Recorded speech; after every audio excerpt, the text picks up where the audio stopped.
What's good, everybody, and welcome back to the channel for another episode of our Oakland Athletics franchise here on MLB The Show 23.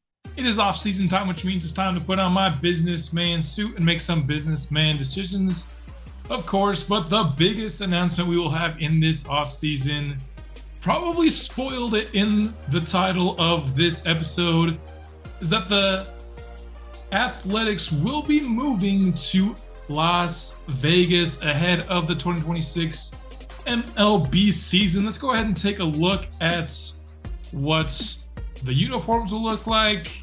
For the white uniforms, home uniforms, tried to go similar to just what the home uniforms have looked like in the past. The big difference is that we're going with the lighter green. I tried to find the green closest that I could to what our kind of green alternate uniform looked like that we use so often in this series, because in the end I just like that green more, and so we're going to be diving into that lighter green color.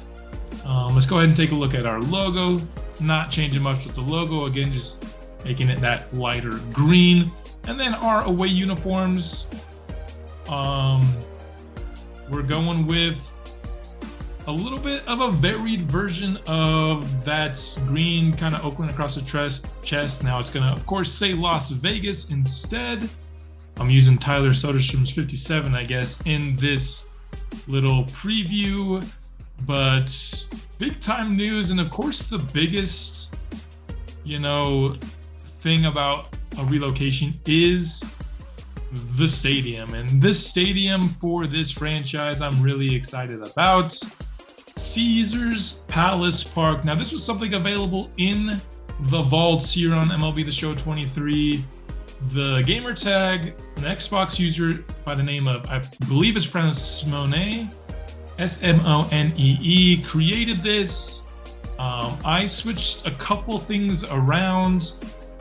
Mainly, I put a pattern in the grass in the stadium. Didn't change much else in the stadium, but outside, kind of the surrounding area, made some changes as well. But I think this is an awesome stadium, so a huge shout out to Smone, or I'm sorry if I am pronouncing that incorrectly, for putting that in the vaults, because it is going to be a beautiful stadium to use for the remainder of this franchise. Really excited about it. The downside of this stadium is that it'll either be the lowest or second lowest in maximum capacity in the MLB, and so that's going to potentially be a problem in terms of generating revenue.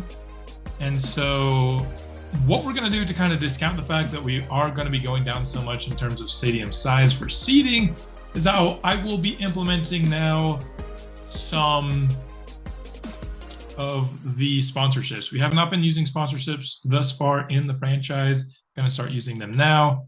And so we're moving to Vegas. We will be the Las Vegas Athletics for the remainder of this franchise. So with that part, that announcement out of the way, let's go ahead and start looking at the moves we want to make this off season. I've come up with some kind of goals that I want in terms of roster construction. First off, I think we need to make a kind of a big move. You're moving to Vegas. You have that. They're just going crazy. Just realizing that it's fine. It's whatever. And I feel like when you make a big move like that, you want a big ticket selling kind of move to go along with it. We already have, a couple guys that could probably sell some tickets. We got Bobby Witt Jr., we got Boyce McDermott, Flaherty, and Rogers. These guys are all probably helping us sell some tickets, but at the end of the day, getting that new acquisition to maybe push us over the top, where our goal for next season will be to make the playoffs as our first season in Las Vegas. We will not be the third team to be a Los Angeles baseball team. So let's go ahead and talk about free agents. Ian Happ just barely declined his player option. I'm not surprised. It was for $10 million, and his fair value, if we go ahead and take a look at this here, it's more like 12.8. What we are doing, I'll just remake it here, is a 4-year player option, $13 million a year offer for Ian Happ. I think he has been really good for us. Just looking at WAR, he's had 4+ WAR both years he's been with the franchise. I like hitting with him. I think he comes in clutch for us. High 700s for OPS. Still hasn't been able to match that 850 that he was before we signed him, but still, I just think switch hitter, good in the field, can hit lefties and righties, similarly well. A good durability, clutches at a decent spot, plate skills as well. I just think well-rounded. This is the kind of guy that I would like to get through the remainder of kind of his prime years sticking with the team. So hopefully that's a strong enough offer to keep him around. Everyone else here, I'm tempted to give Ramon Laureano an offer, and I'm definitely not opposed to bringing him back, but I do want to just test out the free agent market, mostly just because he's a righty bat. If you kind of take a look at the players we're building around, our top two were kind of righty bats, so I want to try to surround them with the more complementary level players not being righties. If there's like a high-end player that we can get in this offseason, like the big splash signing, like I said, if that's a righty bat, it's not ideal, but I'm more okay with it. But that would even further emphasize the need for us to get non-righty bats around them. So Tyler Wade, he's been a solid backup plan, but I'm not paying, what does he even want? 3.9, not a chance. Pomeranz, not interested in him. He went down a ton. Hicks, never really lived up to the contract we gave him. Was better this year than last, but still not enough for, what's he wanting? 3.8, not a chance. And so of these guys, I wouldn't be opposed to Laureano, but like I said, I want to test the market first. For sure, want Ian Happ back. That's one of my priorities.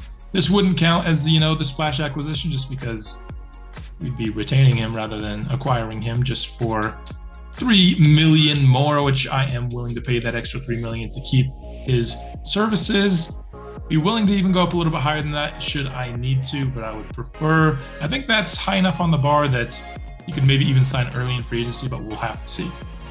So that's it for exclusive free agents. We also have a coaching staff position to hire. I like Tony Beasley here. Not only is that like a real person face and not a generator face, which I always just place too much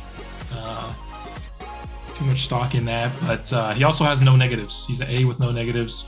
So yeah, we'll take that for sure. And that's our only staff position that we need to upgrade. So let's go ahead and start simulating towards the free agent period here in offseason number 3 for the team. Tony Beasley will accept that offer for third base coach just a day into our simulating, and today's the last day to do a qualifying offer. Fine, we don't need to do that. Ian Happ has not yet accepted, so we will go into free agency. And let's go ahead and take a look at this class. Kyle Tucker from the division is at the top of the list here. He'd be somebody that'd be interesting, a lefty bat, and it looks like that high offer is right around that $15 million a year. Vladimir Guerrero, righty bat, but younger. This would be very interesting as well. I'm trying to make a big time slash. I wouldn't mind it being at pitcher. I think we've given, Trevor Rogers a pretty long leash as our ace. I just think these guys might be getting a little bit too much. Edman, if we weren't already set at short, we could slide Bobby Witt out to third though. So I think we got some options. What I'm gonna first do is see just how much money we have to work with by going through all these tender contracts, all this arbitration. I'll see you when I am done with that. All right, so based on how much we earn with the team revenue and the revenue sharing, that comes out to about $154,000. So we need to keep about $38.5 million in terms of just how much surplus we have remaining. So since we have currently at 78.8, that means we can send out about $40 million total. of pending offers. Now, after I've offered everything of arbitration, of tender contracts, and with the offers to Ian Happ out, that puts us at $24 million on the year. I'll show you kind of what I've done. In terms of arbitration, not going to offer it to Seth Brown. I've already released him, so he can start looking to sign. It just doesn't, I think, factor in the screen for a little bit. Same with James Kaprelian. I am trying to bring Shea Langoliers back as our backup catcher. I know we already have Jake Rogers kind of signed as a backup catcher for 1.8. I'm actually looking to probably trade him this offseason, save $500,000 by having Langoliers be our backup catcher, as Tyler Soderstrom from this point forward will be our go-to catcher. Zach Little, wanted to bring him back. He was pretty solid, under 3 ERA last year, so 1.2. Also offered him arbitration. Langoliers was like $960,000. I did $950 for Zach Little. And then Lawrence Butler, he's wanting more money, even coming off a bad year. Decided I want to at least give him one more shot to be our center fielder. If he's as bad as it was last year again, this might be his last year, but I wanted to give him that year. 1.8 offer just to kind of avoid arbitration, but then I did a 1.1 million arbitration offer on him. And then these guys I released as well. So that's arbitration. And then tender contracts, I offered almost everybody. Only guys I didn't offer were a couple of first basemen. Aaron Sabato, he was terrible for us. It was a Rule 5 pickup. Asked him to hit lefties, he couldn't do it. And then also, I like Calder Aldretti actually a little bit for our AA team, but we just drafted a guy that I think will be better for us long term. Let's go ahead and actually take our first look at our draft picks in a uniform. Of course, Darryl Kohler was our main pick. 76 overall. I changed him to third base. He went up 1 overall. And so that's what he looks like. The guy that makes me not sad to not retain a guy like Aldretti is Guillermo Castillo. I just think he's going to be better at first base for us on our AA team. I'll move him up there now. And then Sabato, I forgot to release him, but we'll be releasing him. And so a little bit light on first baseman now, but we could always move Darryl Kohler back. And I think I'm going to show you in a minute, we're going to offer Vladimir Guerrero to hopefully play first baseman at the MLB level for us this year. It could be a massive, massive signing, but I'll show you those here in just a second. Actually, let's get to those right now. All right, here are our offers in free agency. Like I said, the big fish we're trying to catch this offseason is Vladimir Guerrero, just 27 years old. Another righty bats I don't love, but he hits righties better than lefties anyway. So it's like we have a lot of righty bats, but they all hit righties well. So it's not like the worst thing. Also, just won Golden Glove at first base. So if we can get a guy contacts, vision, and discipline looking really good, durability looking really good, clutch, everything, and then also one of the best fielding first basemen out there, we can get him for under that $15 million a year. We don't even need to spend the full 15 right now. I'll go up to the 15, the max, to get him if need be. And then, of course, trying to bring back Ian Happ. Now, if we're going for Ian Happ, why would we go for Luis Arias? I just was kind of looking at right fielders to potentially place Ramon Laureano. I wasn't in love with kind of the options, mostly just because like Santander looks good for power, but we kind of need more contact than we do power at this point. And I just don't love the options. I mean, I'd love to get Kyle Tucker, but giving a $15 million contract does actually come ahead of the Astros. I just don't think it's high enough that he'll actually sign it. Whereas I think Guerrero might actually sign with us. So mostly just realism of how likely I think it is for the guy to sign is why I'm choosing Guerrero right now. And then also I think Guerrero just might be better at hitting both sides, both-handed pitchers. So that's why. Also a couple years younger.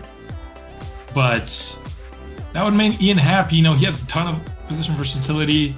If we were to sign all three of these players, that would mean Ian Happ would be brought out to right field for us for the next year, and probably just for the foreseeable future. Arias, he is also another righty bat, so I know I'm trying to avoid righty bats, and I'm offering two. The thing with Arias is he'd be more of like a short-term option. I have Darryl Kohler, who I plan on being the long-term third baseman for this team. I just want to give him some time to come into his own and develop, and so I think this would be a good short-term option. It's a 1+1 that we're offering him right now for 6.5 a year. Now, I realize if you look down at our pending offers, we are over our $40 million in pending offers that we're allowed to be. I have a trade lined up that I think is going to be beneficial for the team. And so let's go ahead and preview that actually right now and maybe just get that out of the way so we can see more where our pending offers will actually be at. Actually, one more thing before we go ahead and take a look at that trade that we will be doing. I've already seen it, and I know that they will accept it. Merrill Mitchie here. I had a comment after the draft saying that maybe we should raise the stamina for Merrill Mitchie, and just because even though he's 98 potential, having him not even have the stamina of a starter is just going to mean he's probably never going to be as good of a starter as he could be. I actually kind of agree, and I think in certain scenarios I typically do not like to edit ratings at all for players. Maybe just gear and maybe like hair or something like that, but ratings I usually don't like to touch. In this case, I think it is a viable option. However, I didn't want to just raise his stamina at the cost of nothing, so I ended up just basically trading stamina for some of his per nines. He had a really high K per nine coming out. He had 70. Took that down by 5, and then I took his other 3 per nines down by 1 for a total of 8. Took those 8 and put them into stamina. So just a little bit of rearranging of ratings, just so he has at least a better chance of being a good long-term starter. 73 still isn't even like a great spot, but it is much better than 65. That actually brought his overall down by 1. I haven't actually gone through and updated all of the gear for our incoming guys yet, so they probably aren't looking like their final form. But there you have it. Now that I got that out of the way, I had to make sure I said that while I was on the brain. Let's go ahead and take a look at a trade that's going to get us an upgrade at pitcher in this offseason. So we've got a trade that the Brewers are interested in here for 89 overall Freddy Peralta. Now, looking at what we're giving up, Jake Rogers, we have other catchers that I like, and he actually wasn't terrible for us last year at all, but I just think I'd rather go in another direction at catcher. We could save $500,000 by moving on from Jake Rogers and going for Shea Langoliers at backup catcher, assuming he accepts his deal. I think he will, though. We're putting in Hans Kraus just because he's our most expensive minor leaguer at this rate. At pitcher, potential pitcher, and then the Herman Marquez signing last year just didn't work out. He was actually worse than when he pitched at Coors Field. And taking a look, this is not a very good offer for an 89 overall pitcher, right? Why would the Brewers do this? Well, Freddy Peralta also not coming off a very good year last year, also on an expiring. So we're just kind of taking a guy off of a down year on an expiring contract. We're just going to take a shot on him for the next year. They're getting a couple of potential helping guys here in Jake Rogers and Hans Kraus, and they're just taking the Herman Marquez contract. Also, it's not like Herman Marquez is a lost cause. It just looks like it's probably not working out. So guy on a down year on an expiring contract, just a couple of long shots in terms of prospects in the trade, or not really prospects, but guys that could maybe work out, but not guaranteed things. But that's the kind of deal that I am looking to make. I like Freddy Peralta only making $3.7 million. This is saving us just over $4 million in terms of salary, and so that puts us, I still think, a little bit over here in terms of so we need to be saving about 38.5 right now. We're actually pretty close to that here. We might need to make like one more trade a guy who's making like $500,000 for a guy who's making like 100,000, and I think we're at that point going to be within our budget. That's assuming we don't have to increase the offer on anybody here, and that these guys don't say no to these deals and end up winning their arbitration. I don't think there's much risk of that happening, though. I honestly think for a couple of these guys like Schilling and Lears, we could probably even lower it 100,000 and he'd still probably accept. Like, that's still pretty high up there. Maybe you could do the same, save like just a couple 100,000 here since we're so close to our budget. See if all these guys, no, I'm gonna keep it at 1.2 for Zach Little. So all these guys are getting pretty high offers. Actually, I think we'll go back up to the 8 with Butler. That might be a little lower than I'm looking for. All these guys are pretty high bars now. So let's go ahead and start simulating some days, see where guys are going, and see if we get the guys that we want this offseason. Logan Webb will be the first big contract to sign here. 91 overall starting pitcher, 6 years, 107 million. Looks like he was a little bit outside of our price range, making $18 million a year. Ryan Helsley will also be going to the Yankees. Closing pitcher, making just under $7 million a year for the next 5. And then Vladimir Guerrero says yes to the $14 million a year contract. I think that is a big get. Hit 271 last year, kind of like in range with our top hitters. I think he's definitely capable of higher than that, easily capable of 30 home runs as well. I'm very excited about that signing. Richard Cano also signed with us here, a potential 64 overall. Kind of just gloss over him in the first, I guess, preview of the free agency. Kind of the best looking prospect here. Contact hitting and fielding, speed, all look really good on him. Maybe the reason he was available in post-draft UDFA, though, absolute noodle arm. Like, has no strength. No arm strength, no power, and also his durability is only at 28. So injury prone with some serious strength concerns is what made him available at this point in the offseason, but I'm willing to just at least take a shot on the guy. He's our best fielding outfield prospect in our organization now. So I can both see why he's here and see why it would be a good opportunity, a good swing at the bat for this team. Don't know how high of an A his potential is, but already 64 overall and with A potential, just worth the risk for me.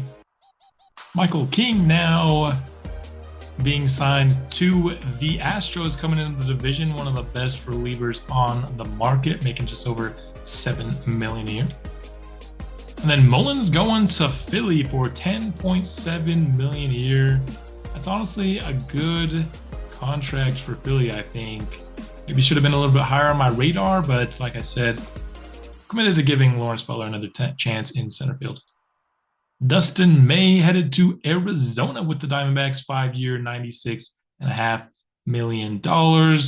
Ty France going to LA, hit just under 300 last year. I'm pretty sure he was on the Mariners, right? So somebody leaving the division. Just a quick check-in on free agency. Still no other offers on the board for Ian Happ. And Luis Reyes, just still those 2 offers. We're still leading in both. And it looks like projected surplus to pending offers. They actually have a little over 40 million in terms of space. So we could probably make like a bullpen selection for the Rule 5 draft or something like that and still be just under our budget. So we can get these 2 guys. This will pretty much be the perfect off season for me. Let's go ahead and see if we can actually get them though. Brendan Rodgers, 4 years, $40 million to the New York Yankees. And then Zach Gallen going to the Mets, 90 overall, 6 years, $112 million. And Jose Alvarado to the Astros for just over $7 million a year. Seems to be the going right for these top end relievers this offseason.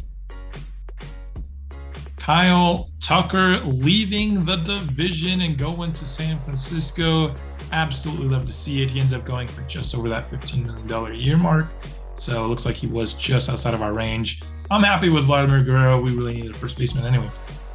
So Dodgers came in with an offer. I'm lucky I saw this before he accepted it or anything, but ended up having to give him $3 million more.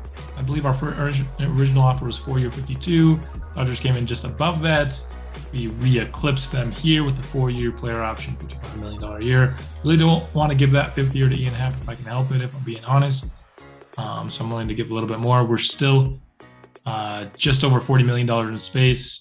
Should we do this? Could even go up and give him $1 million more per year. That's probably kind of our limit. 4 years, 60. You'd be making more than Vladimir Guerrero, which would be interesting at that point. But hopefully this 4-year 55 is enough to snag us Ian Happ. Devin Williams going to the Atlanta Braves on just $6 million a year. So it looks like he went for a little bit less, about $1 million than a lot of these other mid-80s relievers are going. And Jose Urquidy going to Philly. Philly making a couple of moves here. Both around like between 10 and 11 million that I think are really solid for them, honestly. Framber Valdez, we go into Miami. Like they needed more pitching, but hey, that's a pitcher out of Houston. Love to see it. They've lost a couple of big-time players this offseason. And then Dylan Cease, a lot of decisions made all at the same time. Going to the Cubs, 93 overall. He was the best pitcher on the market, makes 22.5, roughly over $200 million on the contract. Nicely done by him. So he didn't get like a big hoorah, they signed him or anything, which doesn't make sense because he's over 85 overall, but we did get Ian Happ for that 4-year, $55 million contract.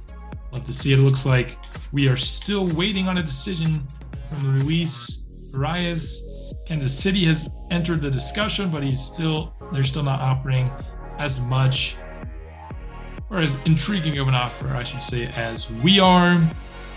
Still just right at where we want to be on the budget.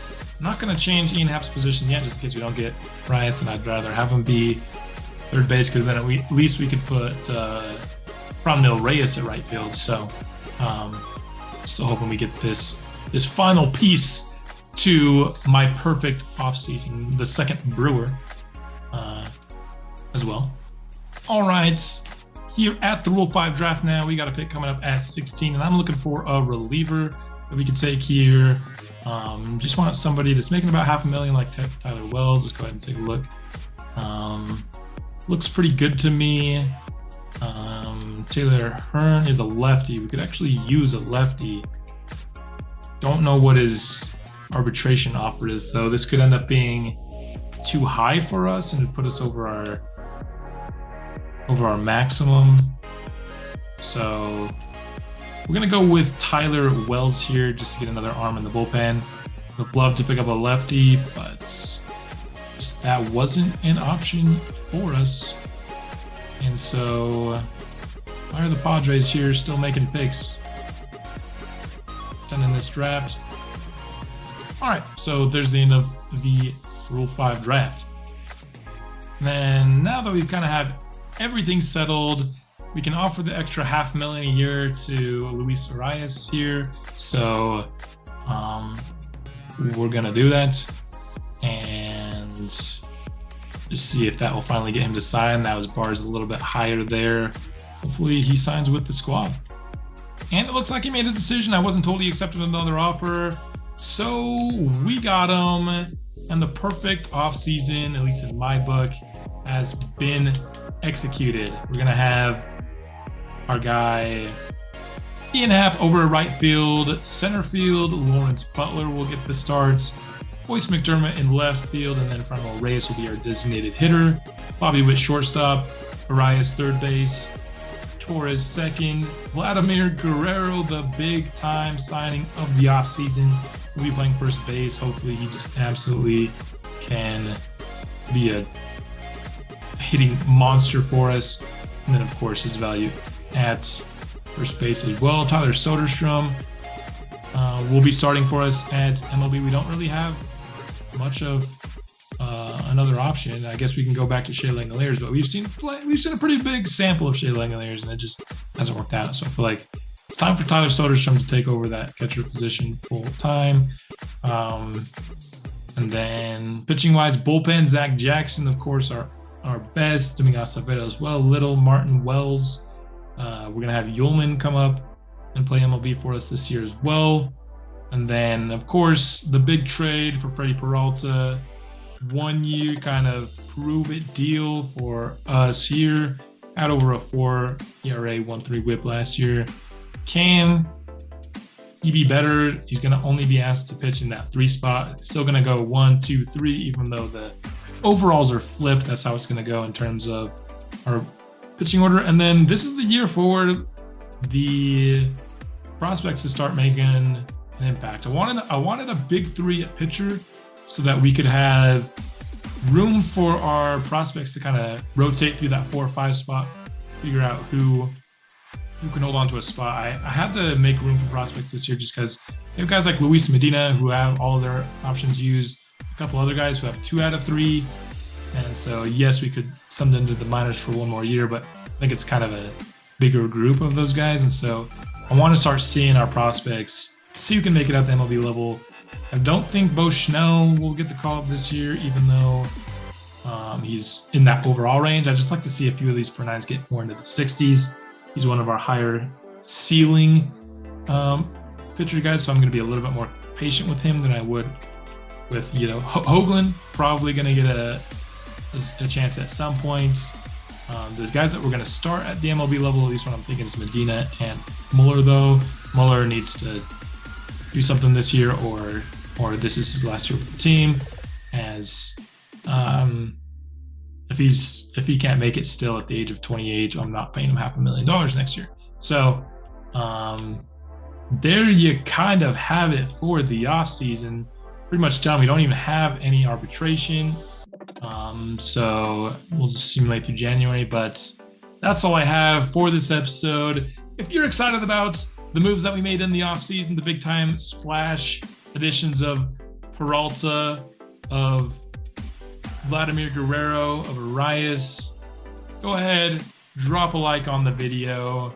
We'll be doing some spring training, and then we're going to be debuting a brand new stadium for season 4. I'm hoping that this is a playoff team. I honestly think this team could very well make the playoffs. I kind of like where we are at.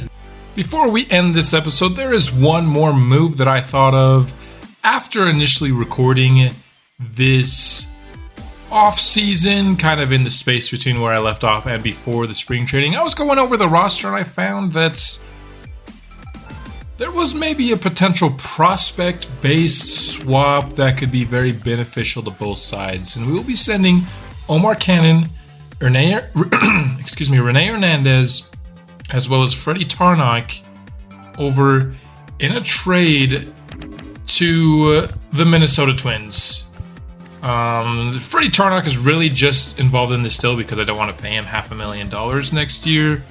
But 2 really good prospects for Darren Gilbert, who, if you remember this name from last year, he was my favorite pitcher in the draft, 71 overall with low A potential. And so we're sending over another A potential pitcher and a B potential left fielder. And why are we doing this? As I'm showing you, I have 3 A potential pitching prospects right now. All 3 of them are lefties. So if we could get that and send it for a righty, I think that is a beneficial move for us. And Minnesota's getting 2 prospects for 1. So that's all I've got for this episode. I will be back soon with another, and I see you.